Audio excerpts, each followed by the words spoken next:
नमस्कार दोस्तों, बहुत बहुत स्वागत है आपका around the world with me के इस एपिसोड में। आज हम आपको लेकर चलेंगे मलेशिया और डेस्टिनेशन है कुआलालंपुर का परडाना बॉटेनिकल गार्डन। जो ये परडाना बॉटेनिकल गार्डन है, यहाँ तक जाने के लिए कुआलालंपुर आना पड़ता है और कुआलालंपुर में इंडियंस और बहुत सारे नेशनल्स को वीज़ा की ज़रूरत नहीं होती है और ये रेगुलेटरी रिक्वायरमेंट है जो समय समय पे चेंज होती रहती है। तो आने के पहले अपनी रिक्वायरमेंट्स को ज़रूर चेक कर लें। और जो एयरपोर्ट है वो सिटी से बहुत बाहर है, तो बेटर ये होगा कि सिटी के अंदर ही कोई होटल का स्टे का एकोमोडेशन देखें। तो बात करते हैं इस बोटेनिकल गार्डन की।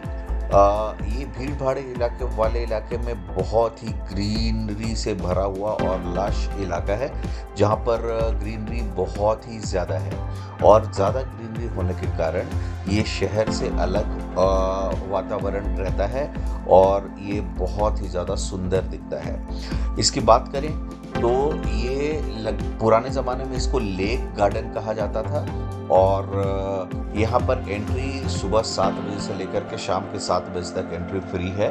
तो यहाँ पर आकर के बहुत ज़्यादा समय बिताया जा सकता है। अगर 2-3 दिन आपने पहले कुआलालंपुर को घूम लिया हो तो यहाँ पर आराम करने के लिए या रिलैक्स करने की बहुत ही अच्छी जगह है। आइए यहाँ पर छोटे छोटे कार्ड्स अवेलेबल हैं, घुमाते हैं। वहीं पर एक कार्ड से राउंड बोटेनिकल गार्डन एंड ये पूरा का पूरा बोटेनिकल गार्डन है। बहुत सुंदर ग्रीनरी है, चारों तरफ पेड़ पौधे हैं। एज ए बोटेनिकल गार्डन में जिस तरीके से फॉरेस्ट और सारी चीज़ें होती है वही है इसके अंदर। तो अगर कोई स्पेसिफिक पौधे या पेड़ अगर कुछ दिखता है आपको यहाँ तो उसको बताते हैं। फिलहाल तो हम ये बोटेनिकल गार्डन के अंदर हैं मलेशिया में, तमन परदाना बोटेनिकल गार्डन। ये बोटेनिकल गार्डन में है तमन परदाना। देखिए चारों तरफ बहुत सुंदर। तो बोटेनिकल गार्डन है। आइए अब हम रिव्यू लेते हैं, बोलिए। Malaysia, truly Asia. So Malaysia, truly Asia. So this is Malaysia, truly Asia with botanical garden. यहाँ पर गोल्फ कार्ट जैसे गाड़ी है, इसके अंदर लेकर के हमको राउंड पे ले जा सकते हैं, घुमा सकते हैं। गोल्फ कार्ट पे हम जा रहे हैं। पूरे बोटानिकल गार्डन बहुत बड़ा है, तो ये लगाने के लिए गोल्फ कार्ट पे हम जा रहे हैं।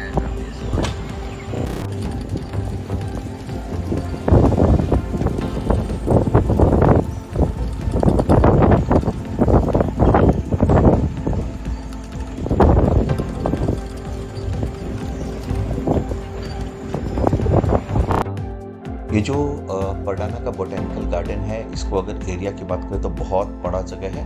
226 एकर्स का ये लैंड है और इसको इस्टेब्लिश किया गया था 1888 में। तो इसके अंदर अलग अलग तरह की चीज़ें हैं, जैसे इसके अंदर बटरफ्लाई गार्डन है, इसके अंदर बर्ड पार्क है। अगर आप देखना चाहें तो Kuala Lumpur butterfly park, bird park है।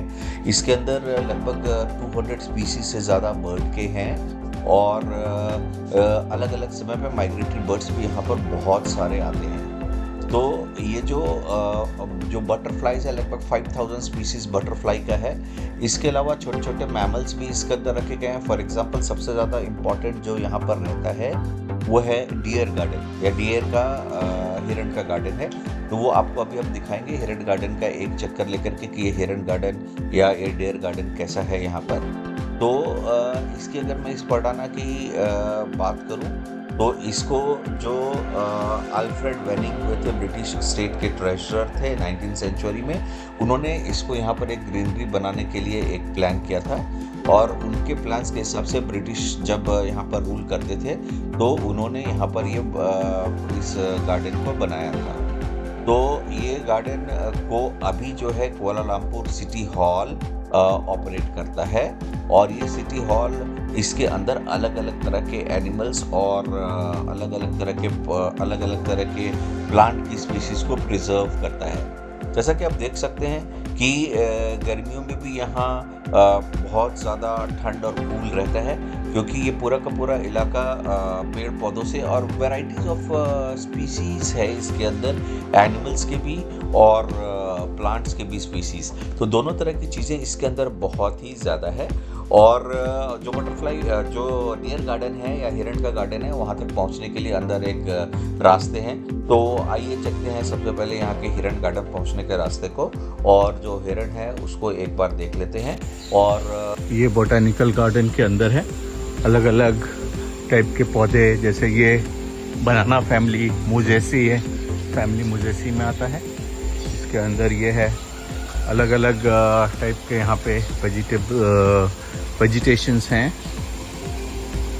और हम जा रहे हैं डियर एनक्लोजर की तरफ। ये डियर एनक्लोजर है यहाँ पे।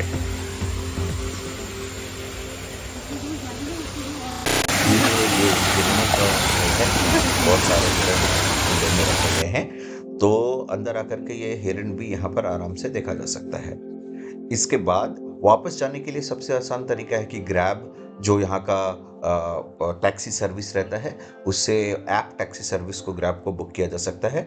और अगर राइड ले रहे हों यहाँ पर, कार्ट की राइड, तो कार्ट आपको ग्रैब के स्टोर तक छोड़ सकता है। तो ये वो जगह है जहाँ पर ग्रैब का स्टैंड है, वहाँ से मिलता है। और ठीक इसके सामने ही खाने पीने की भी जगह है। तो अगर कुछ कोल्ड ड्रिंक लेना हो या कुछ रिलैक्सेशन करना हो, तो ये वो जगह है जहाँ पर जा कर के रिलैक्स भी किया जा सकता है। और दिन भर की अगर चलने से थकान हो गई हो तो उसको भी उतारा जा सकता है।